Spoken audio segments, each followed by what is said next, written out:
they approach Edom.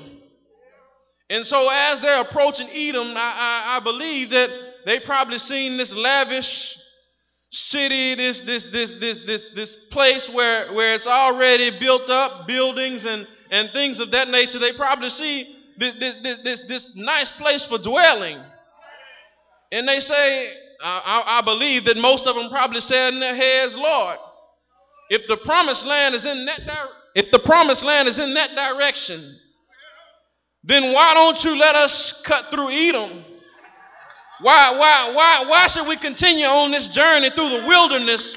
Why should we go around Edom when we can go through Edom? There's probably plenty of water and food. There's probably many places where we can lay our heads down over there in Edom. Why don't you let us go through Edom? And God tells Moses, he say, no. Your time in the wilderness is not up yet. See, because God has a purpose for the wilderness. God has a purpose for the wilderness. When I played football in high school, we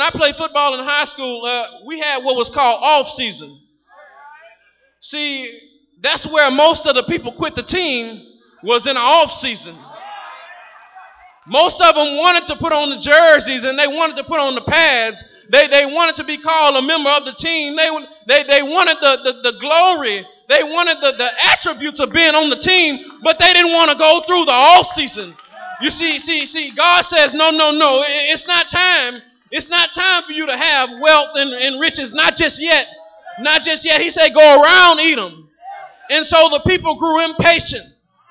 Not only did they talk about God, but they talked about Moses.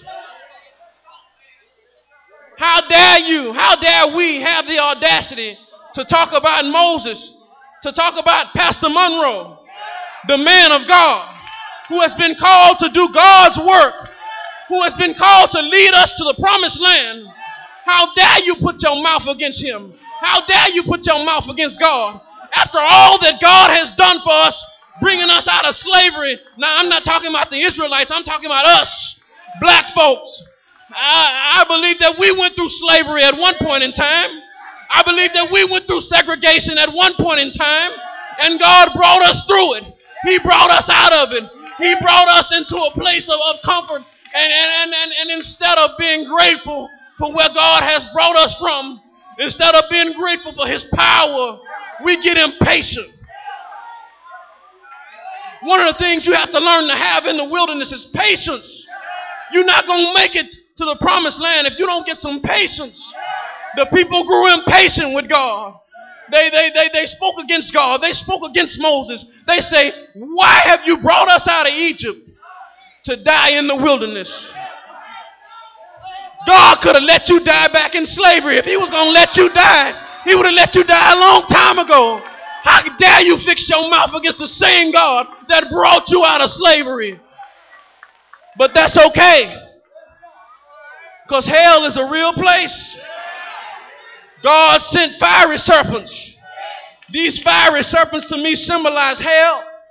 And sin is associated with hell. When you turn your back on God, you turn your face to hell. And in the midst of these fiery serpents, these poisonous serpents, these people are being bit. And most of them were dying. But see, God has a way of weeding some folk off in the off season. And once God get through weeding those folk off in the off season, then those folk who stayed faithful, those folk who was not weary in well doing, we're going to walk into our due season. And you see, when we walk into our due season, those folk who was unfaithful in the off season, they can't come with us. See, there's a party going on in heaven, and all the angels will be singing, and all the joy bells will be ringing. The streets will be paved of gold, the gates of pearl, and there'll be no more crying. There'll be no more dying. There'll be no more sorrow. But every day will be howdy, howdy, and the Sabbath shall have no end. But see, there's some weeding off. Some folk ain't gonna make it.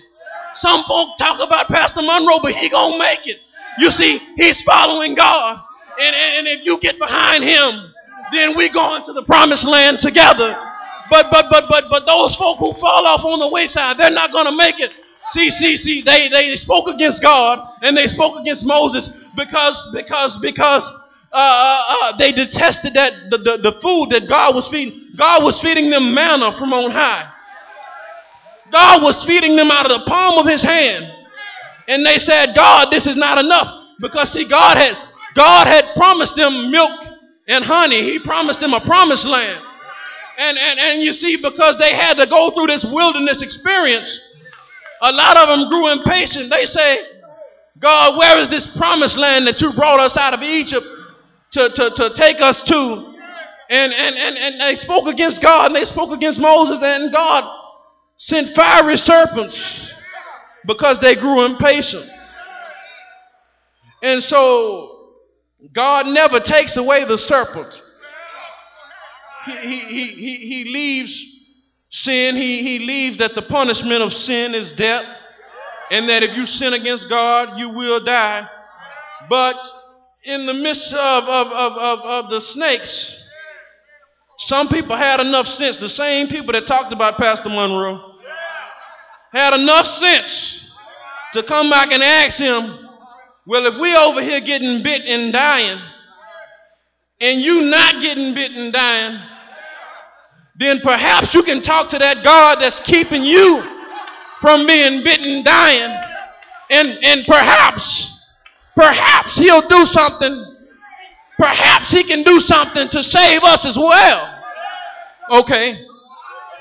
And so Pastor Monroe or Moses goes to God, and God tells him, well, make a brazen snake and set it up on a pole. And I'm talking about God's provision right now. I'm talking about God's provision right now. He says, make a brazen snake and put it up on a pole. And if any man look upon this snake, then he will be saved. Okay. Now let's fast forward to the New Testament and deal with our problems right now. How many of you are in a situation where you might have turned your back on God? God sent you around Edom. He didn't let you go through Edom. He sent you through some hardships, some trials, some tribulation, some persecution. Paul says in Romans 8:37 that what shall separate us from the love of God?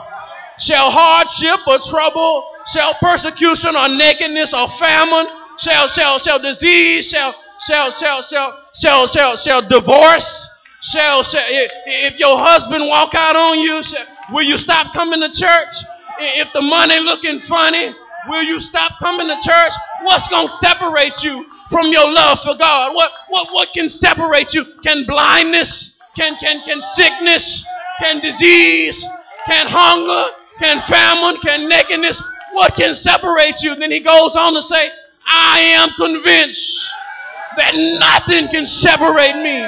Nothing can separate me. Not angels, not demons, not life, not death, not riches, not poor. Nothing can separate me from my love for Christ. And then Jesus says in John 3:14 through 3:16, he says, just as Moses lifted up the bronze snake in the wilderness, the Son of Man too must be lifted up.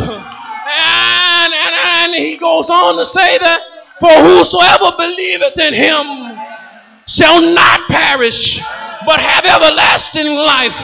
So that brings me to the point. Dr. King says, I may not make it to the promised land with you, but we as a people shall make it to the promised land. I shall not make it to the promised land. He's talking about the promised land. I may not make it to that earthly promised land, that earthly Jerusalem. I may not make it to that point in life where I see Barack Obama becoming the president. I may not make it to that point in life where I can see black girls and white girls holding hands. I may not make it to that point where I can see little white boys and black boys holding hands. I may not make it to that point where I can see blacks and whites congregating together. But